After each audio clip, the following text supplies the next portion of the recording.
তুমি আমাকে যেতে বলছো? বলতে তোমার একবারও খারাপ লাগছে না? তোমাকে ছেড়ে চলে গেলে আমার ভালোবাসা যদি শেষ হয়ে যায়, যদি তোমাকে হারাই, তাহলে আমি কি নিয়ে বাঁচবো? মায়াবী, এটা তোর ক্যারিয়ার, তোর জীবনের প্রশ্ন। খবরদার, এই সুযোগ তুই হাতছাড়া করবি না। তুমি ঠিকই বলেছো। কোনো বোকা এত বড় সুযোগ হাতছাড়া করে? তুমি কিচ্ছু ভেবো না, আমি তোমার কথা অক্ষরে অক্ষরে পালন করব। এবার রাখি। I love you.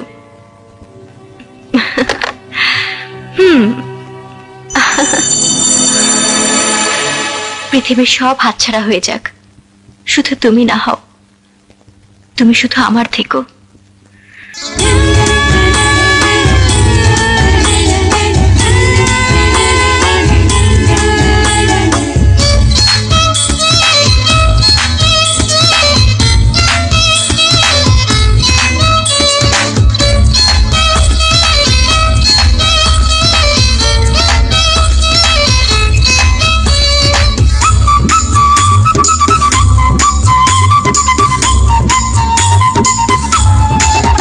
চলো চলো সজন মিলে আমরা দুজন আঁকি স্বপ্নের আলপনা।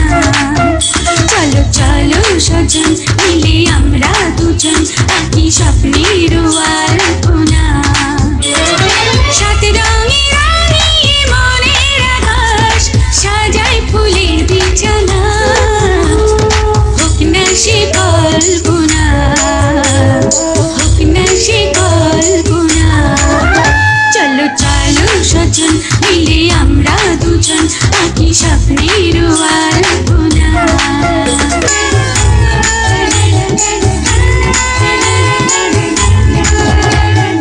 একবার ভালোবেসে দেখো তুমি, বেঁচে থাকার স্বাদ বদলে যাবে।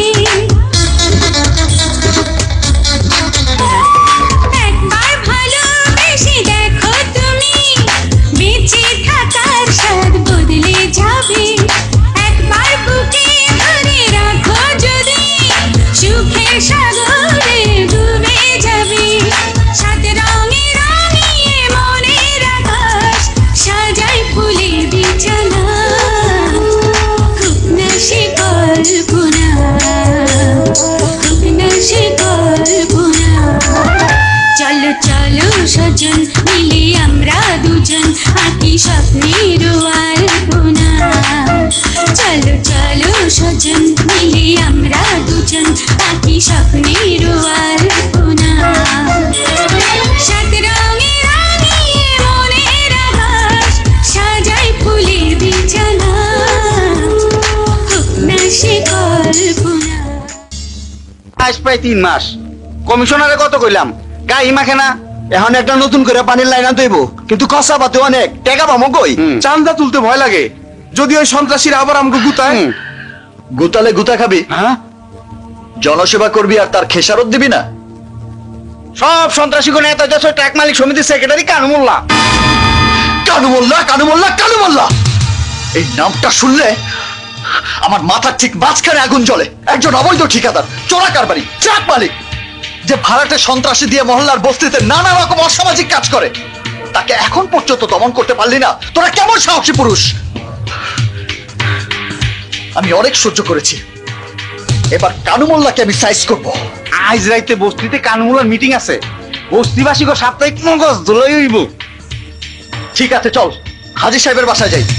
বস্তিতে ফেন্সি ডিল বিক্রির ব্যাপারে তার সাথে আগে মিটিং করি। চল চল। রাজন্য, রাজন্য, বলো মা। কিছু বাজার সদাই পাঠিয়ে দিস। এক্ষুনি তোর আদিল মামা আর মামি আসবে, তারা এখানে খাবে। একটু ভালো মন্দ রান্না করতে হবে। হঠাৎ করে ভালো মন্দ রান্না, বিষয়টা কি? বিষয় তোকে বুঝতে হবে না, এখন তুই যা তো। মা, তুমি কোনো পাগলামি করছো না তো? ছেলে বড় হলে মারা একটু পাগলামি করে। সব না জেনে এমন কিছু করো না যার জন্য পরে দুঃখ পেতে হয়। আমি গেলাম।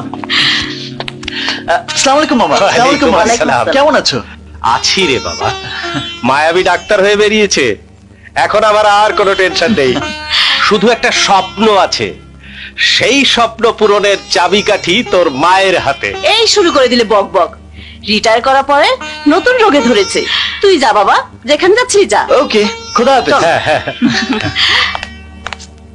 মিনু, তুই আমার দূর সম্পর্কের বোন হলেও কোনোদিন তোকে আপনের চেয়ে কম স্নেহ করিনি।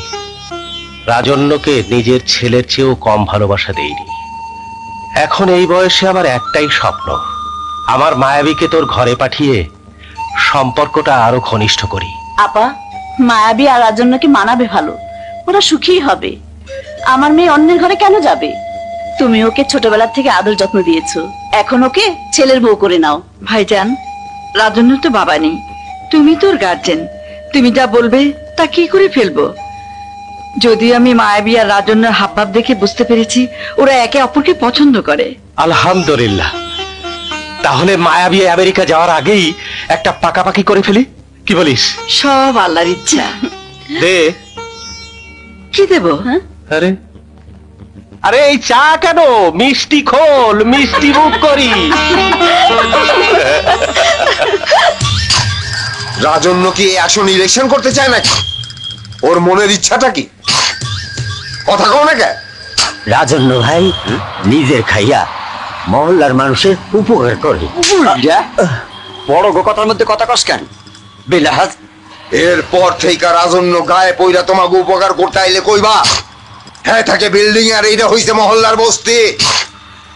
হ্যাঁ এত মাথা ব্যথা কেন এই মহল্লার মানুষের লেগা? আইসে কোন হানকার জনদরদ।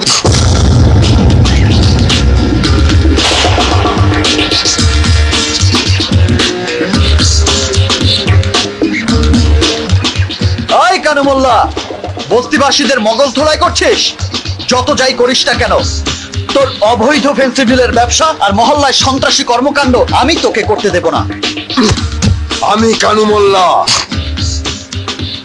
তোর মতো রাজন্যর হাতের কবজি আর পায়ের নলি কাইটা পাঞ্জাবির দুই পকেটে লয়ে ঘুরি। খবর রাখস। আমি ইউনিভার্সিটিতে পড়াশোনা শেষ করেছি, চাকরি বাকরি নাই। সবাই বলে আমার কোথাও চাকরি হয় না, কারণ আমার নাকি মাথা গরম। কিন্তু কথাটা ঠিক না, আমার মাথা ঠান্ডা। শুধু অন্যায়ের সাথে আপোষ করতে পারি না। এর মধ্যে তুই তোর ওই পোষা কুত্তাদের নিয়ে এখান থেকে চলে যাবি।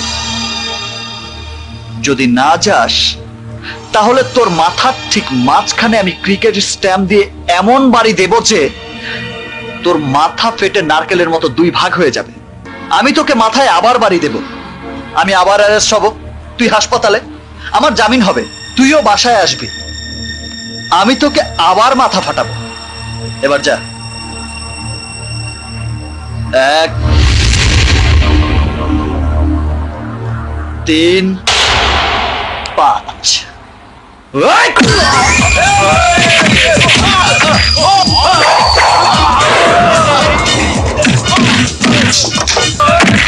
পুলিশে খবর দে। এ কেমন বিচার ওসি সাহেব? একটা লোক মহল্লায় সন্ত্রাসী পালে, ফ্যান্সি ডিলের ব্যবসা করে, উন্নয়নমূলক কাজে বাধা দেয়, আমি তার প্রতিবাদ করেছি, আর আপনারা ওর বদলে আমাকে ধরে হাজতে ভরে দিলেন। এই কানু মোল্লারা এই দেশটাকে ধ্বংস করে দিচ্ছে। আপনারা কি দেখেন না? ওসি সাহেব, বুঝছেন? এই দেশটা সোনার দেশ হবে যদি ওই কানু মোল্লা জাতীয় লোকদের দমন করতে পারেন, চাঁদাবাজি আর সন্ত্রাস বন্ধ করতে পারেন। আমরা যুব সমাজ আপনাদের হেল্প করবো যদি আপনারা আমাদের হেল্প করেন। এই দেশে কেউ সন্ত্রাস চায় না, কিন্তু ওই কানু মোল্লারা তাদের ব্যবসা টিকিয়ে রাখার জন্য সন্ত্রাস সৃষ্টি করে। আসসালামু আলাইকুম। আসসালামু আলাইকুম। ওয়ালাইকুম আসসালাম। আমি আছি উকিল। দেখবেন কেস তো এখনো হয়নি না? না, হয়নি। এই আপনি ওনাকে এবারে ছেড়ে দেন। আপনি যখন বলছেন ছেড়ে দিচ্ছি, কিন্তু দেখেন আর যেন কোনো গন্ডগোল না করে। আমি আবার কি ও সন্ত্রাসের এখানে সাইন করুন, আমার সাথে থাকবে। এদেশের লাখো প্রতিবাদ, রাজন্যকে ছেড়ে দাও। ওই কানু মোল্লাকে এবার অ্যারেস্ট করেন ওসি সাহেব, দেখবেন আল্লাহ শান্তি ফিরে আসবে। অবৈধ ঠিকাদারি আর ফ্যান্সি ডিলার ব্যবসা বন্ধ হবে। হ্যাঁ, thank you Aboni. Shut up. Aboni শোনো, অবনী। হ্যালো ওসি সাহেব, আমি ডক্টর মায়াবী বলছি। আপনি কিছুক্ষণ আগে রাজনা নামের একজনকে অ্যারেস্ট করেছেন। আমি তার জামিনের ব্যবস্থা করেছি। প্লিজ ওকে মারধর করবেন না। ও ও কিন্তু সন্ত্রাসী না। রাজন্যর ভাগ্য ভালো, কোনো মামলা হয়নি, তাই ওকে ছেড়ে দিয়েছি। এই মাত্র একটা সুন্দরী মেয়ে এসে ওকে ছাড়িয়ে নিয়ে গেল। মায়াবী, তোর আমেরিকান স্কলারশিপের চিঠিটার উত্তর দিসনি, তাই না? বাবা আমি তুই কি পাগল না অন্য কিছু? এত বড় সুযোগ পেয়েও এই দেখ ফাইনাল নোটিশ দিয়ে চিঠি পাঠিয়েছে। বাবা, তুমি যেটাকে খুব বড় করে দেখছো তার চেয়েও বড় আমার আগামী জীবনের হিসাব নিকাশ। আমি সব ছাড়তে রাজি, তবু সেই হিসেবে ভুল করতে রাজি না। একদিক ধরতে গিয়ে আরেক দিক যেন না হারায় সেই ভয় তো করছিস। সব ভয় দূর করে তোর মিনু ফুপির মুখ থেকে পাকা কথা নিয়ে এসেছি। মিনু আপার ইচ্ছা রাজন্য তোকেই বউ করে ঘরে তুলুক। সত্যি বলছো মা? হ্যাঁ, সত্যি মিথ্যা প্রমাণ হবে আগামী কয়েকদিনের মধ্যে। এই নে, এবার চিঠির উত্তর দে। দেখিস আবার ছিঁড়ে ফেলিস না কিন্তু।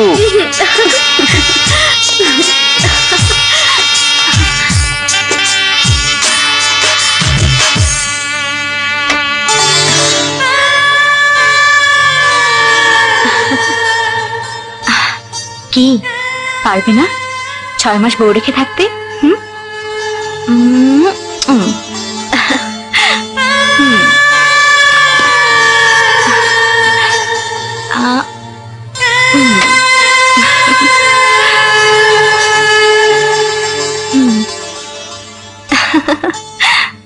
স্যার, ছেলেটা সম্পর্কে খবরাখবর নিয়েছি। খুব একটা সুবিধার মনে হলো না। শিক্ষিত ছেলে, কিন্তু পাড়ায় মাস্তানে গুন্ডামি করে বেড়ায়। এই যে স্যার, ওর একটা বায়োডাটা আমি ম্যানেজ করেছি। ও কি আপনাকে কোনো ডিস্টার্ব করছে স্যার? যদি বলেন তাহলে পুলিশের কোনো বড় অফিসার দিয়ে। না, সেরকম কিছু না। আসলে আপনাদের বলতে বাধা নেই, আপনারা তো আমার ঘরের লোকই। আমার ছোট বোন অবনী কোনো না কোনো ভাবে ওই ছেলেটার সাথে একটা সম্পর্কে জড়িয়েছে। এখন কি করব ঠিক বুঝে উঠতে পারছি না। খুব সেন্সিটিভ বিষয় স্যার।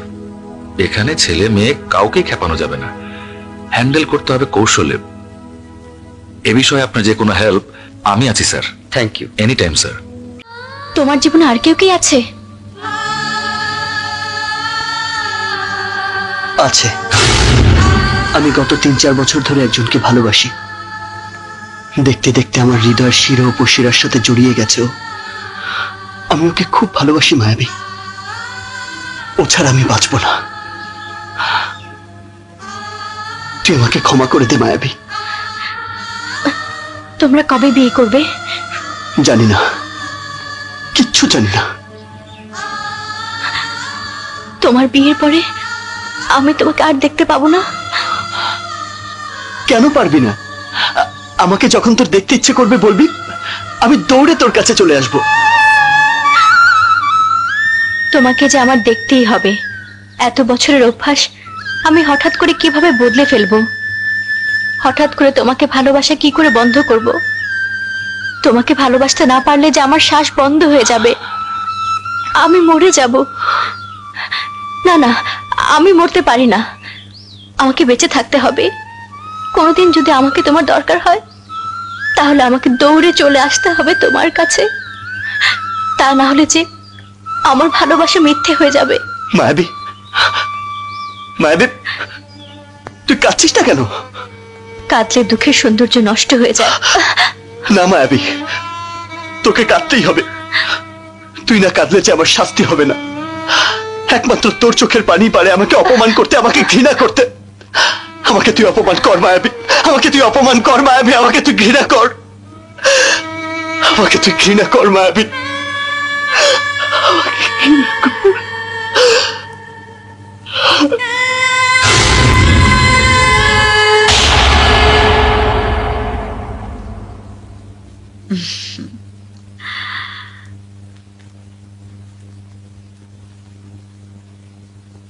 অবনী, মা ওঠ, কিছু খেয়ে নে। দেখ, আমাকে তোর আর কত কষ্ট দিবি। ওঠ মা, একটু কিছু মুখে দে। আয় অবনী,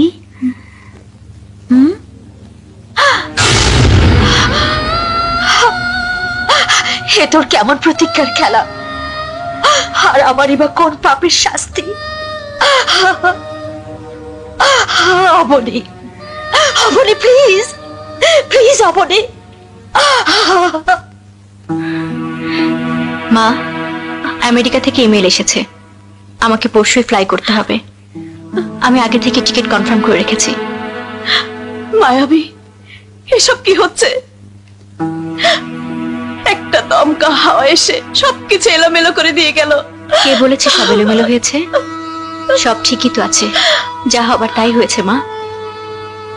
আমার কি মনে হয় জানো, উপরে বসে একজন আমাদের জীবন নিয়ে মজার খেলা খেলছেন, তার ইচ্ছে মতো ভাঙছেন, গড়ছেন। আমরা তো তারই তৈরি পুতুল, সুতা তো তার হাতে।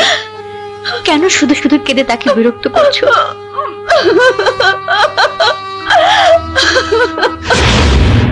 মা, মা তুমি কি চাও না আমি সুখী হই?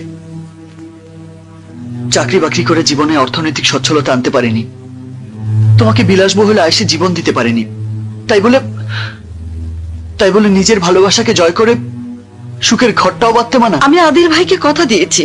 আমি অবনীকে কথা দিয়েছি। ও, তাহলে হাতে পায়ে বড় হয়েছিস বলে মায়ের কথার উপরে তোর কথা থাকতে হবে? কেন জেদ করছো মা? ছোটবেলা থেকে যখনই তোমার পায়ের ধুলো নিয়েছি, দোয়া করে বলেছো সুখী হ বাবা। সেই সুখের জন্য যদি আমার ভালোবাসাকে ঘরে তুলি, তাহলে তো তোমার দোয়াই আল্লাহর দরবারে কবুল হবে। বলো হবে না? কি বলবো আমি আদিল ভাইজানকে? কিভাবে মুখ দেখাবো? মা, এই পৃথিবীতে প্রতি মুহূর্তে কত হৃদয় ভাঙছে, কত পুরনো ভালোবাসার ঘর ভাঙছে, তাই বলে কি জীবন থেমে থাকে?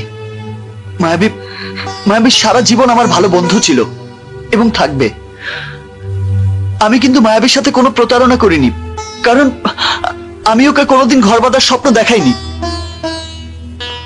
সংসার করার স্বপ্ন একজনকে ঘিরেই দেখেছি, সে হচ্ছে অবনী, যার ভালোবাসা আমাকে শান্ত করে দেয়, আবার বেপরোয়া করে।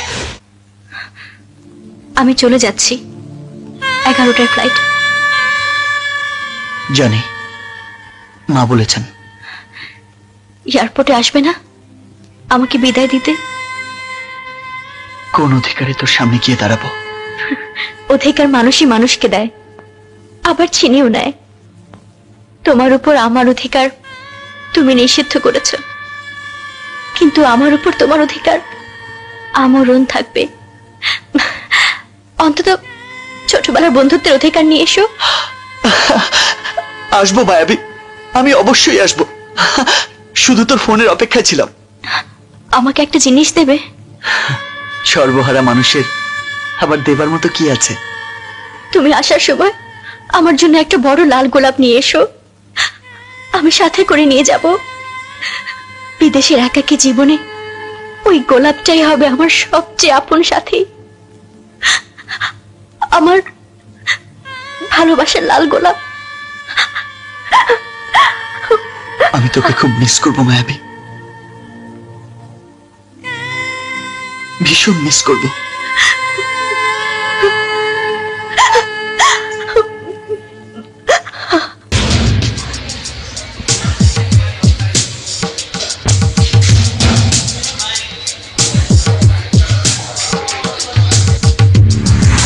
তুমি আসার সময় আমার জন্য একটা বড় লাল গোলাপ নিয়ে এসো, ওই গোলাপটাই হবে আমার সবচেয়ে আপন সাথী, আমার ভালোবাসার লাল গোলাপ। হ্যালো রাজন্য, তুমি কোথায়? আমি একটা জরুরি কাজে যাচ্ছি। কেন? তুমি যেখানে থাকো এক্ষুনি বাসায় যাও, ভাইয়া তোমাদের বাসায় যাচ্ছেন। কেন?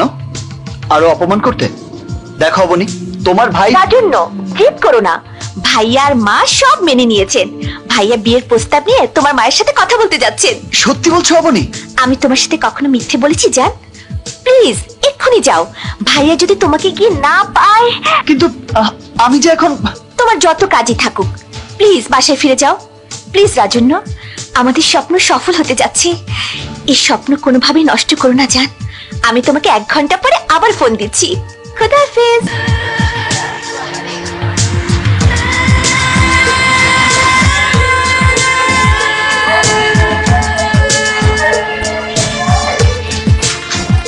বিদেশের একাকী জীবনে ওই গোলাপটাই হবে আমার সবচেয়ে আপন সাথী, আমার ভালোবাসার লাল গোলাপ।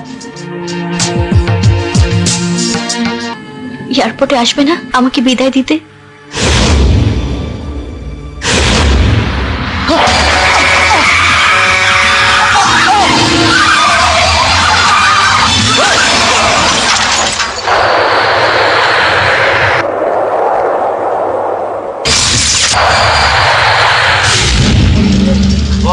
চেষ্টা করছিল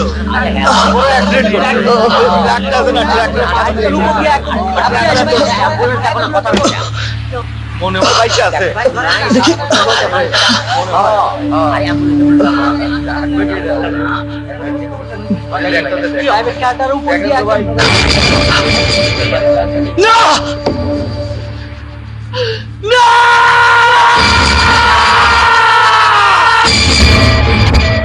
তুই তোর ভালোবাসার ওয়াদা রাখতে গিয়ে ওকে বিয়ে করতে পারিস, কিন্তু যেদিন তুই বধূ বেশে লাল শাড়ি পরে ঘরের এক দরজা দিয়ে বেরোবি, সেদিন আর এক দরজা দিয়ে সাদা কাফন পরে আমার লাশ বেরোবে।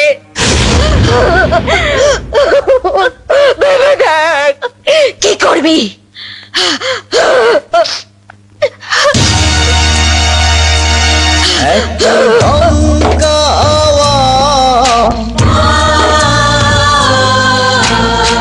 হঠাৎ কালো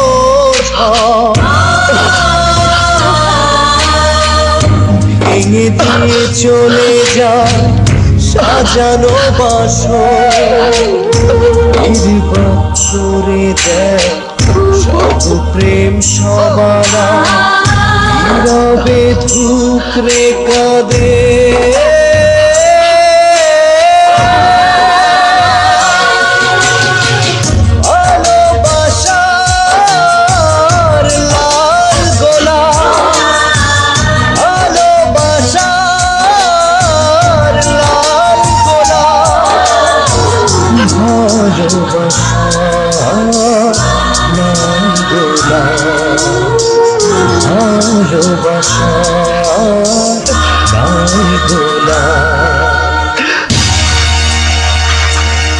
একদম কাওয়া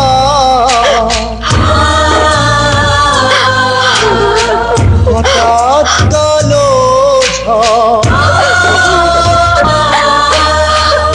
ভেঙে দিয়ে চলে যায় সাজানো বাসরে দেয় সব প্রেম সবানা নীরবে ঠুকরে কাঁদে।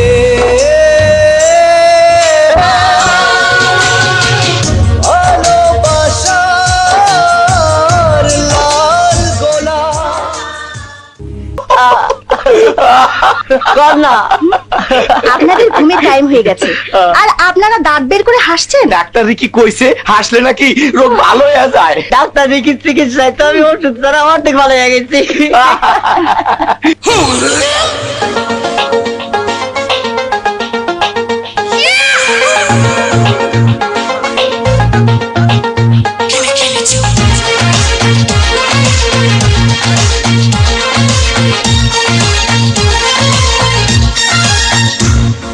শাকালাকা বুম বুম শাকালাকা বুম বুম জীবনের জোয়ারে জাগরে, শাকালাকা বুম বুম শাকালাকা বুম বুম বাঁচার মতো বাঁচরে। বসে বসে কেন ভাবো বেঁচে থাকাই কষ্ট, রোগে শোকে দুঃখ ব্যথায় প্রাণটা যে নষ্ট। যতদিন থাকবে নিঃশ্বাস ততদিন থাকবে বিশ্বাস, রোগ ব্যাধি করবো পরাজয় সব মনের জোরে। শাকালাকা বুম বুম শাকালাকা বুম বুম জীবনের জোয়ারে জাগরে, শাকালাকা বুম বুম শাকালাকা বুম বুম বাঁচার মতো বাঁচরে।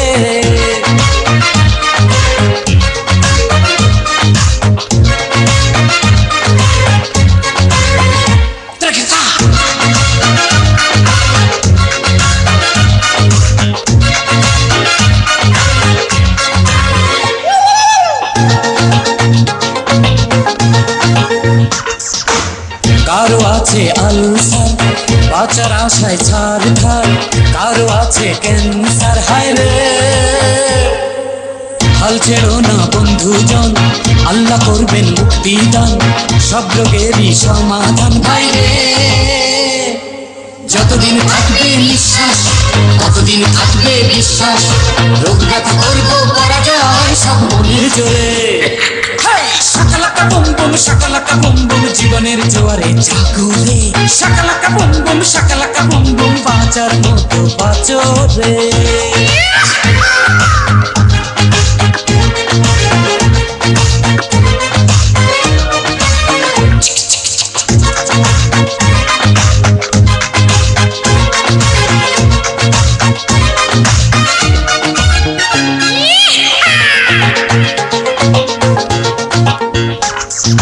জীবন মানে যন্ত্রণা, দুঃখ শোকের বিছানা, এই কথা আর বলো না হায় রে।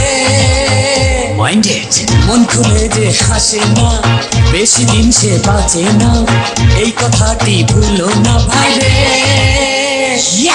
যতদিন থাকবে নিঃশ্বাস ততদিন থাকবে বিশ্বাস, রোগ ব্যথা করবো পরাজয় সব মনের জোরে। শাকালাকা বুম বুম শাকালাকা বুম বুম জীবনের জোয়ারে জাগো রে, শাকালাকা বুম বুম শাকালাকা বুম বুম বাঁচার মতো বাঁচো রে। বসে বসে কেন ভাবো বেঁচে থাকাই কষ্ট, রোগে শোকে দুঃখ ব্যথায় প্রাণটা যে নষ্ট। মাইন্ডেড যতদিন থাকবে নিঃশ্বাস ততদিন থাকবে বিশ্বাস, রোগ ব্যথা করবো পরাজয় সব মনের জোরে। শাকালাকা বুম বুম শাকালাকা বুম বুম জীবনের জোয়ারে জাগো রে, শাকালাকা বুম বুম শাকালাকা বুম বুম বাঁচার মতো বাঁচো রে।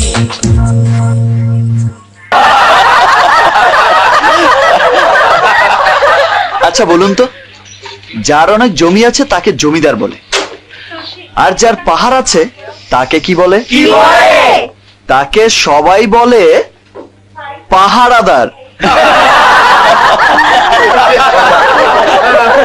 বাবা আমার না খালি গরম লাগে, মনে হয় এই বুঝি জানটা বাইরে হয়ে যাইব। বাবা ওইটা বাইরে গেলেই তো শান্তি, সব ঠান্ডা হয়ে যাইব।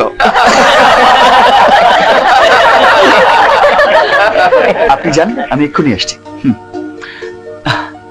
আরেকটা চুটকি শুনুন।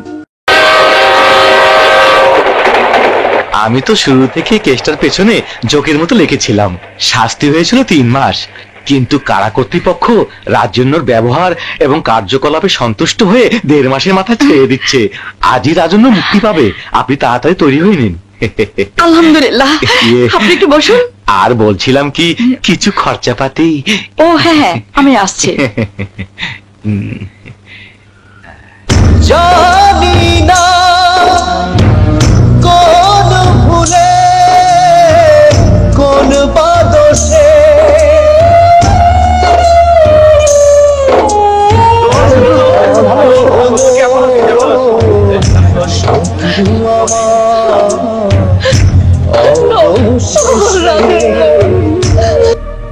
অবনীদের বাসায় রীতা নামের যে কেয়ারটেকার ছিল, সে আসলে কোনো কেয়ারটেকার না, সে ছিল পাশার নিযুক্ত গোয়েন্দা। সেই ঘরের সব খবর পাশাকে দিত। আপনার মনে হয়তো প্রশ্ন আসতে পারে, আমি কেন আপনাকে সব খুলে বলছি। আমি টাকার লোভে একটা ভয়াবহ পাপের সাথে জড়িয়েছিলাম। পাশার সব ষড়যন্ত্রের সাথে আমি তাল মিলিয়েছিলাম। পাশা আমাকে জবান দিয়েছিল, সব ঠিকঠাক মতো হলে সে আমাকে 50 লাখ টাকা দেবে। ভেবেছিলাম ওই টাকাটা দিয়ে আমি আমার ভবিষ্যৎ জীবন গড়ে নেব, কিন্তু আপনার বদলে অভিক সাহেব মারা যাওয়ায় পাশা দিশেহারা হয়ে পড়েছিল। সে আমার সাথেও বেইমানি করলো, একটা পয়সাও দিল না। এরপর হঠাৎ বিদেশ যাবার নাম করে অফিস থেকে 2 মাসের ছুটি নিয়ে সে এখন আবার নতুন পরিকল্পনায় নেমেছে। আমি আমার পাপের প্রায়শ্চিত্ত করলাম। আপনি ইচ্ছে করলে আমাকে পুলিশে দিতে পারেন, অথবা নিজ হাতে শাস্তিও দিতে পারেন। পাশাকে কোথায় পাওয়া যেতে পারে বলতে পারেন? পারে, আমি ওর সব আড্ডা চিনি।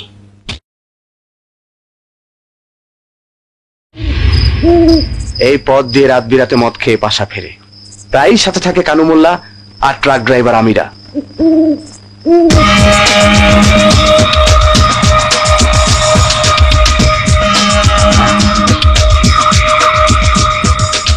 ওই যে পাশার গাড়ি আসছে।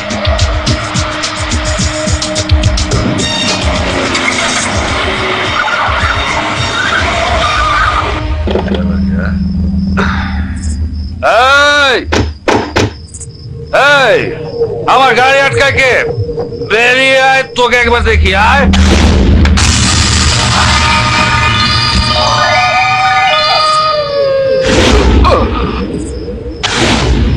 ও তুই, তোর ভালোবাসার কথা শুনতে শুনতে আমি শুয়োর হয়ে গেছি।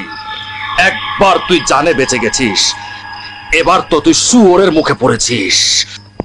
এই!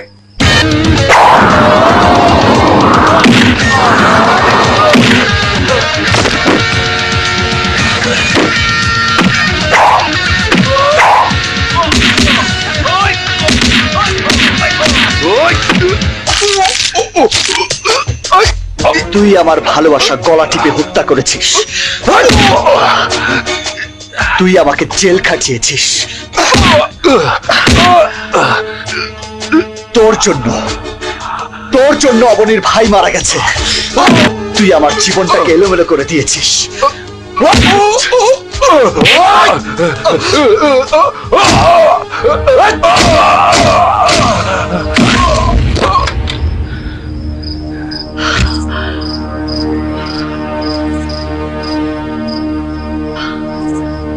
চলুন।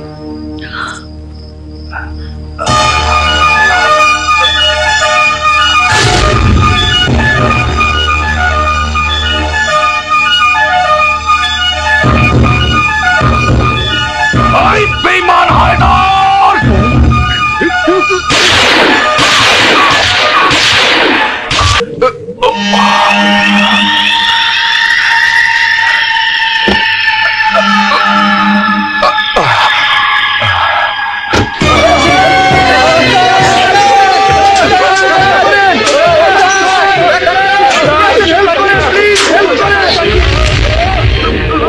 দেখি দেখি আপনারা বাইরে যান, বাইরে যান।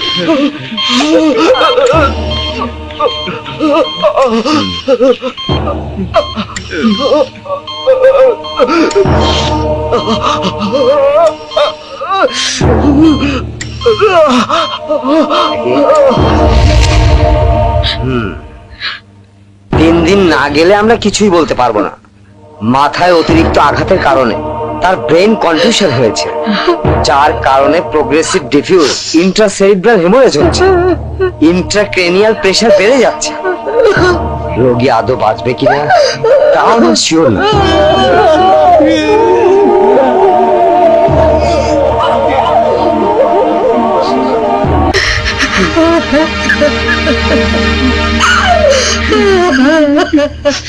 এটা কোনো কথা হইলো? এর কোনো চিকিৎসা নাই। নিউরোলজিস্টরা বোর্ড বসাইলো, বিদেশের সাথে ভিডিও কনফারেন্স করলো, চেষ্টার তো কোনো ত্রুটি করে নাই। শেষ পর্যন্ত তারা হাল ছেড়ে দিল। ডাক্তাররা কইলো মাথায় অতিরিক্ত আঘাতের কারণে রাজন্যের ব্রেন নাকি শুকায়া যাইতাছে। এক সময় সব ব্রেন নষ্ট হয়ে যাইব। এরপর রাজন্য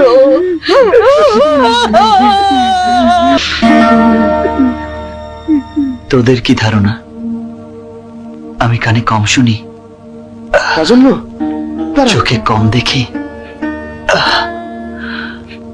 আমার কাছে বাস্তব সত্যটা লুকিয়ে আর লাভ নেই। ডাক্তারদের কাছ থেকে আমি সব জেনে গেছি। আমার সময় ফুরিয়ে আসছে, আমাকে চলে যেতে হবে। বাবা, তুই অন্য ডাক্তার দেখা, আমরা আবার চেষ্টা করি। চেষ্টা করে কি হবে মা? কোনো লাভ নেই। আছে। কোনদিন যদি আমরা তোমার দরকার হয় তাহলে আমরা দৌড়ে চলে আসতে হবে তোমার কাছে। তা না হলে যে আমার ভালোবাসা মিথ্যে হয়ে যাবে। মৃত্যু আল্লাহর হাতে, কিন্তু মৃত্যু ঠেকাতে লাভ ক্ষতির হিসাব করলে চলবে না। বসো। আপা, মায়াবী, তুই কবে এলি? আজ ভোরে। বাবা টেলিফোনে আমাকে সব বলেছেন। ভাবলাম তোমার সুখের সাথে হতে পারিনি, তাতে কি, দুঃখের সাথে হওয়ার সুযোগ তো পেয়েছি। রাজন্য, তোমাকে সারিয়ে তুলতে আমি প্রাণপণ চেষ্টা করব। আমেরিকা বসে আমি ইন্টারনেটে খুঁজে পেয়েছি রাঙ্গামাটির সেন্ট রিগবি হাসপাতালে একজন বিখ্যাত নিউরোসার্জন এসেছেন। আমরা তার কাছে যাব।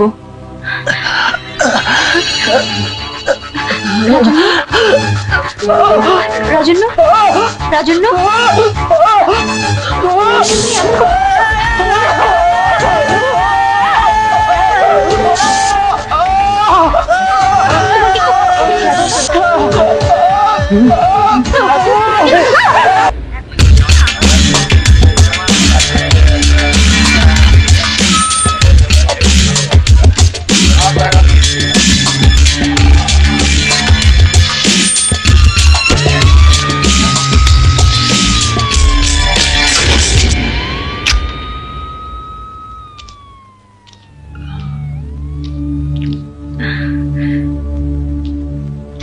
এইসব কেসে সাধারণত হাসপাতালে ভর্তি হতে হয় না, উনি তার বাংলোতেই থাকুন।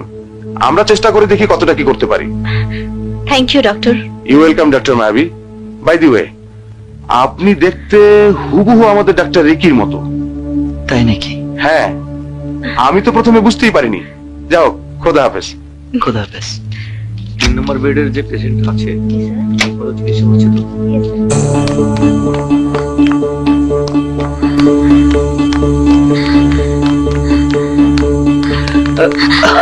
কি হয়েছে?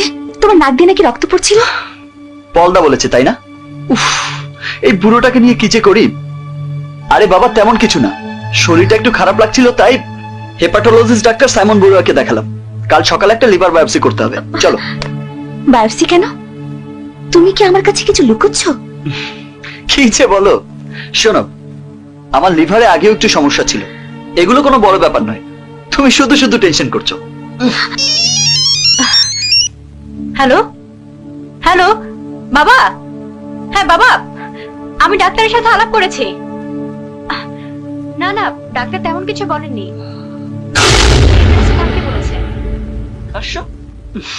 আরো কিছু ডায়াগনোসিস করতে হবে।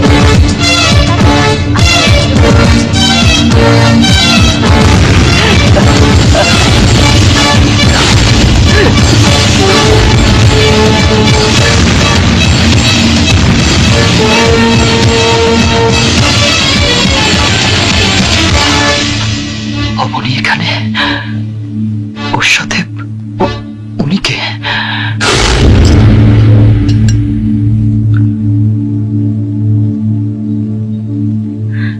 রাজন্য, এই নাও, খালি পেটে ওষুধগুলো খাও, এরপর নাস্তা সেরে বাকিগুলো।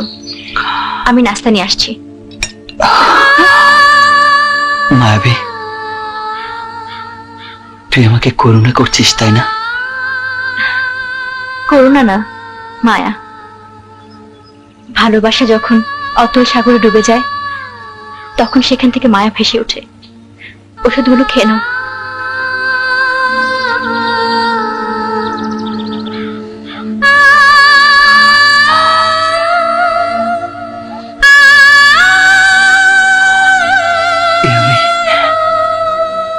আমি কোন জায়গায় এসে পড়লাম? আমি অবনীকে আবার কেন দেখলাম? হে খোদা, এই জীবনে আমি যেন আর অবনীর সামনে না পড়ি। যে ঘৃণা নিয়ে ভুল বুঝে অবনী আমাকে ছেড়ে চলে গেছে, ও তাই নিয়ে থাকুক। আমার জীবন প্রদীপ নিভু নিভু করছে। এই শেষ বেলায় আমি ওর সামনে আর দাঁড়াতে চাই না, আর চাই না, আর চাই না। Doctor Ricky, I am sorry, bad news. আপনার লিভার সিরোসিস ধরা পড়েছে।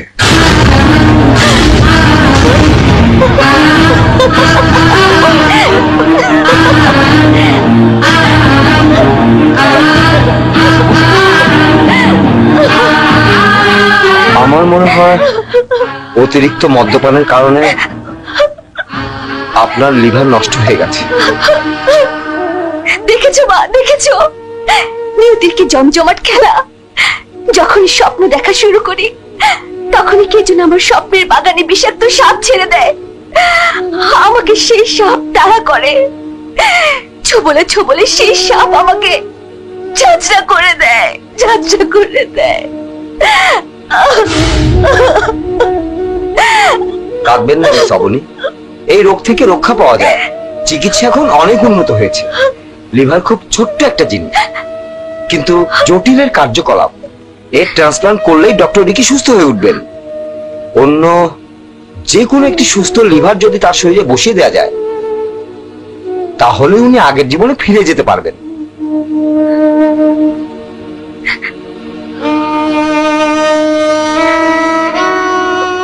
এখন দরকার একটা সুস্থ লিভার।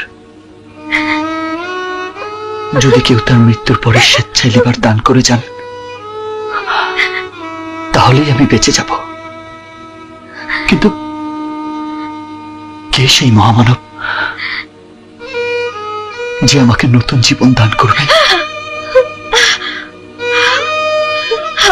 যত টাকা লাগে আমি দেব।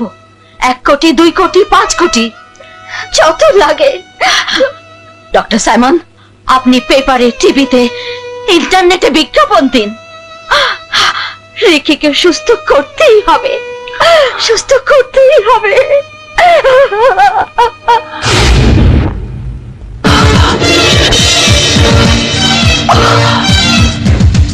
কে এই লোক? দেখতে হুবহু আমার মতো।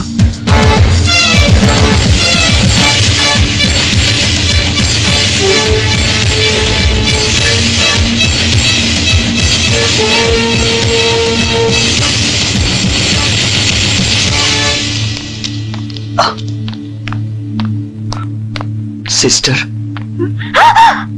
কে আপনি? হে যিশু, আপনার চেহারা তো আমাদের। আমি জানি সিস্টার, আমি জানি। সিস্টার, এইমাত্র যিনি আপনার সাথে কথা বললেন, উনি কি? উনি ডাক্তার রিকি ইব্রাহিম, এই হাসপাতালেরই ডাক্তার। দেবতার মতো মানুষ, কিন্তু নিয়তির কি নিষ্ঠুর খেলা। সুখের মুখ দেখার আগেই দুঃখের আগুনে পুড়ে ছাই হচ্ছেন। কেন? ওই মেয়েটির সাথে তার বিয়ে পাকাপাকি হয়ে গিয়েছে, কিন্তু হঠাৎ ডাক্তার রিকি নিজে লিভার সিরোসিসে আক্রান্ত হয়ে যান। এখন ওনাকে বাঁচাতে হলে একটা সুস্থ লিভার খুঁজে পেতে হবে। যদি কোনো মহাপুরুষ তার মৃত্যুর পর লিভার দান করে যান, তাহলে উনি বেঁচে যাবেন। আচ্ছা, ওনার ব্লাড গ্রুপ কি? AB নেগেটিভ, খুব রেয়ার গ্রুপ।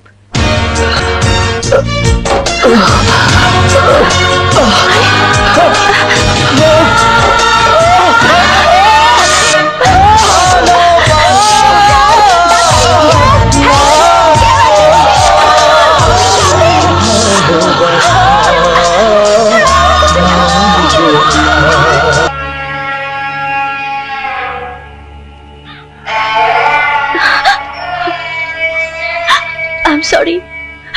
I'm sorry. মায়াবী,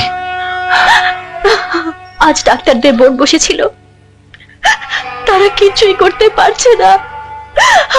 আমি হেরে গেছি রাজন্য, আমি হেরে গেছি। আমাকে তুমি ক্ষমা করো, ক্ষমা করো।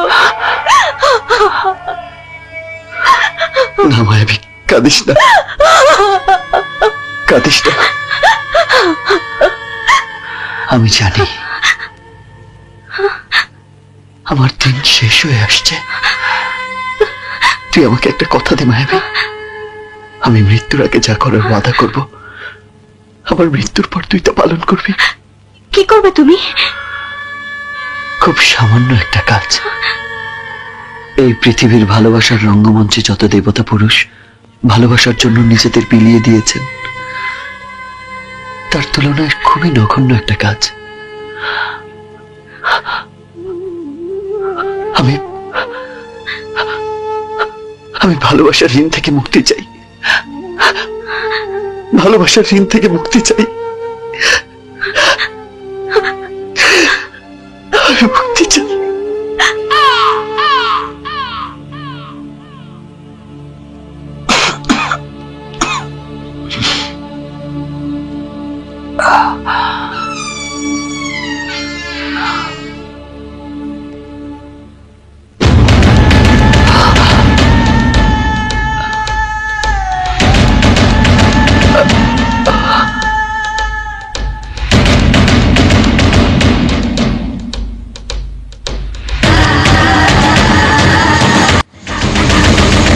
Good morning doctor. আপনি?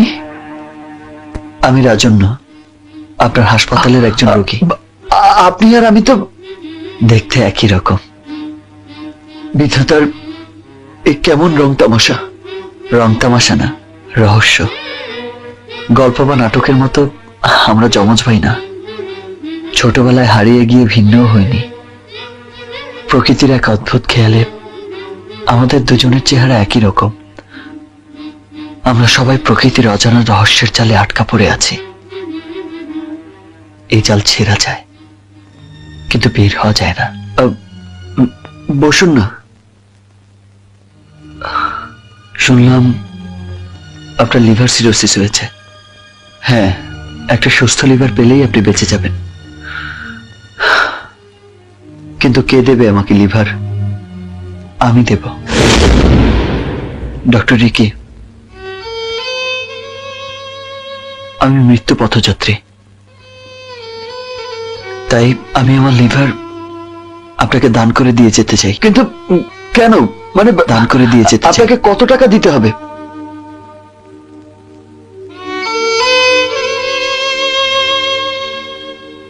টাকা? পৃথিবীর সব টাকা এনে দিলেও আপনি আমাকে কিনতে পারবেন না ডাক্তার। কারণ একটা জীবন কবার বিক্রি হয়? আমি তো অনেক আগেই বিক্রি হয়ে গেছি ভালোবাসার দামে। শুধু একটাই শর্ত, আমার মৃত্যুর পূর্ব মুহূর্ত পর্যন্ত আপনি কাউকে বলতে পারবেন না আমার পরিচয়। কে আপনি? আমাকে কোন ঋণে জড়িয়ে ফেলছেন? জড়িয়ে ফেলছি না ডাক্তার, ঋণ শোধ করছি। বলুন ডাক্তার, আমার পরিচয় আপনি গোপন রাখবেন? কথা দিন। কথা দিলাম। আমার লিভার পেয়ে আপনি সুস্থ হয়ে উঠবেন ডাক্তার, প্রাণ ভরে বাঁচবেন। ভালোবাসায় আপনার জীবন পরিপূর্ণ হয়ে যাবে। আমার শরীরটা কবরে শুয়ে থাকলেও আত্মা দেখবে আপনার সুখ, আনন্দ।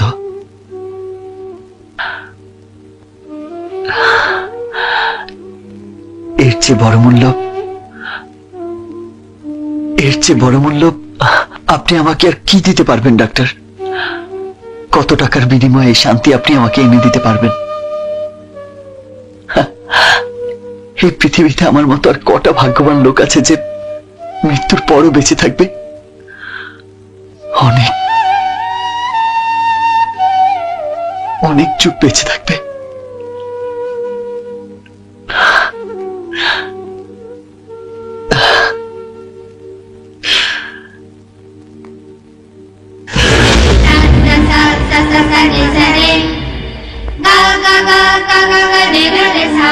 আমি কথা দিয়ে এসেছি মায়াবী, এবার তুই তোর কথা রাখ।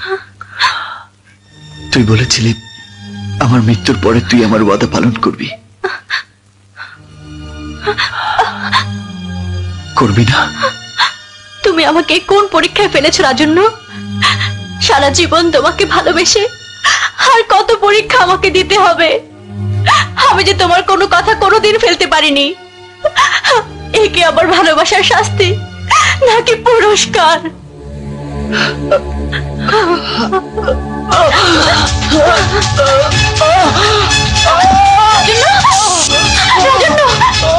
তুমি একটু সহ্য করো, আমি ইংলিশে নিয়ে আসছি। এক সেকেন্ড।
শুধু কষ্টে ভরা হলো নষ্ট জীবন শুধু কষ্টে ভরা এই কি নিয়তি অনুপমা সুপ্তেন আলো নামে গানে আমার অকারণে আশার প্রদীপ জ্বালায় কি দোষী স্বপ্ন সুদূরে মিলায় সাজানো ঘর তলে শুকিয়ে দোলায় প্রিয়তমা প্রিয়তমা ভালোবেসে কেন প্রিয়তমা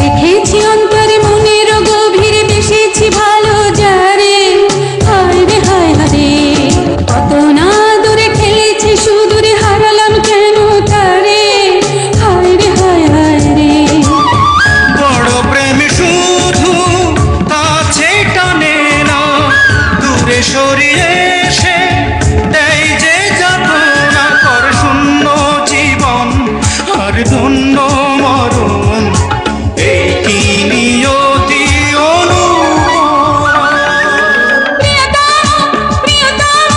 ভালোবেসে কেন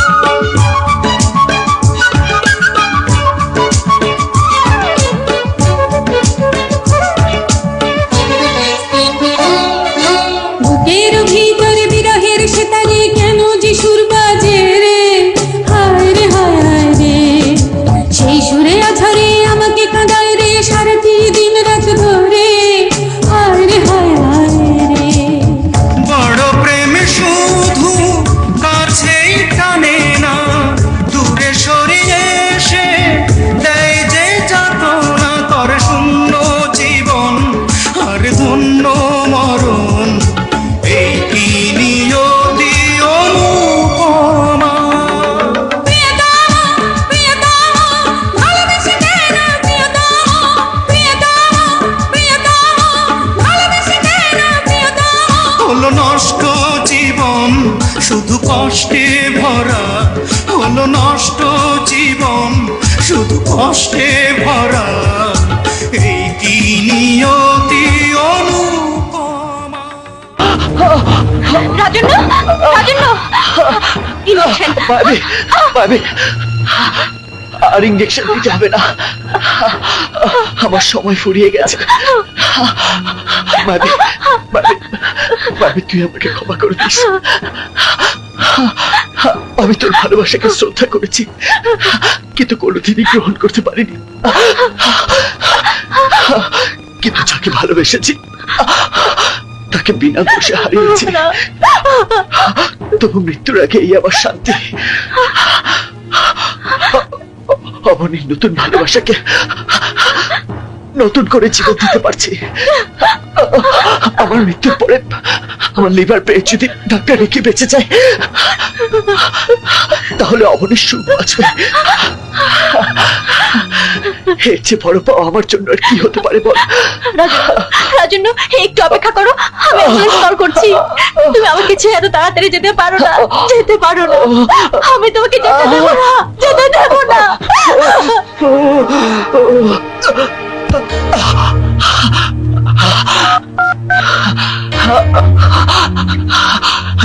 hello hello, doctor Ricky. Doctor Ricky বলছি, আপনি এক্ষুনি হাসপাতালে চলে আসুন। জীবনের বিনিময় হবে আমার ভালোবাসা নতুন করে সুখের ঠিকানা খুঁজে পাবে।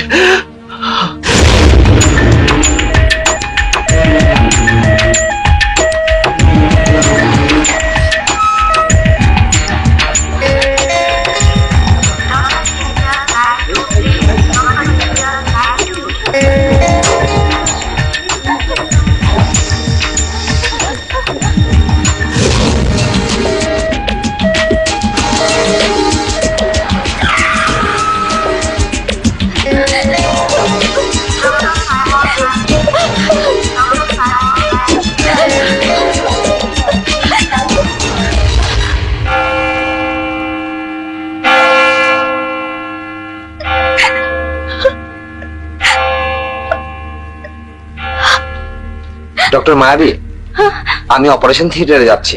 ডোনার এখনো বেঁচে আছেন। তার মৃত্যু না হওয়া পর্যন্ত অপারেশন শুরু করতে পারবো না।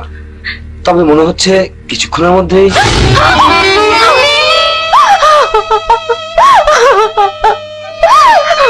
I am sorry.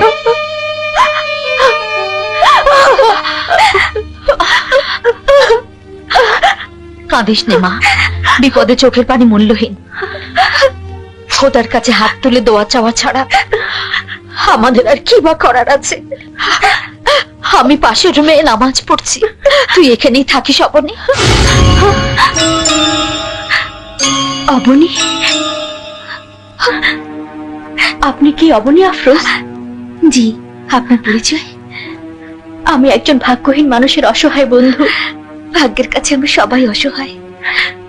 ভাগ্যের কাছে অসহায় হলে মেনে নেওয়া যায়, কিন্তু যারা ভালোবাসা দিয়েও ভালোবাসা পায় না, অথবা ভালোবাসা পেয়েও ভালোবাসা হারায়, তারা শুধু অসহায় না, আজন্ম দুর্ভাগা। ডক্টর মায়াবী, আপনার বন্ধু এইমাত্র শেষ নিঃশ্বাস ত্যাগ করেছেন।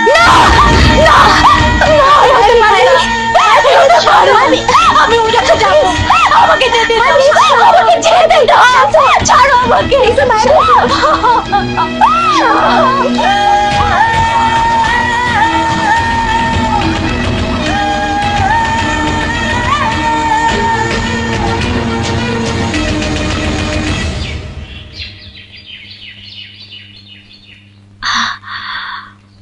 অবনী, সারা রাত এখানে দাঁড়িয়েছিলি, এবার বাংলোতে যা, একটু কিছু মুখে দে। অপারেশন শেষ হয়েছে, ডক্টর রিকি নিরাপদে আছেন। মিস অবনী, এবার আপনি আপনার রিকিকে দেখতে পারেন। যান। Thank you. আসি। Thank you doctor. ওয়েলকাম।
তোমার জন্য অপেক্ষা করতে করতে আমি অমানুষ হয়ে গেছি।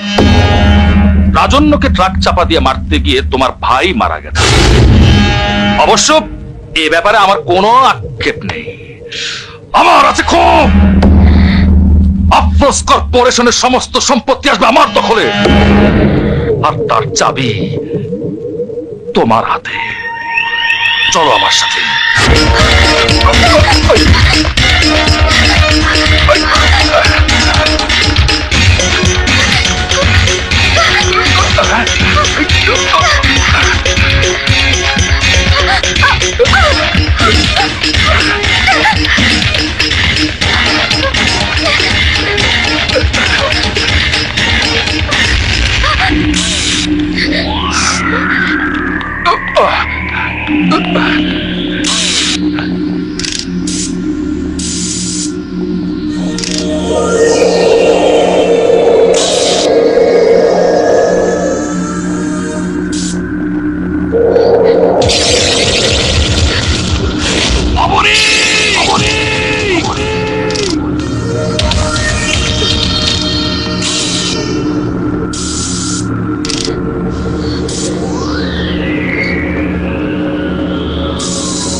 Oh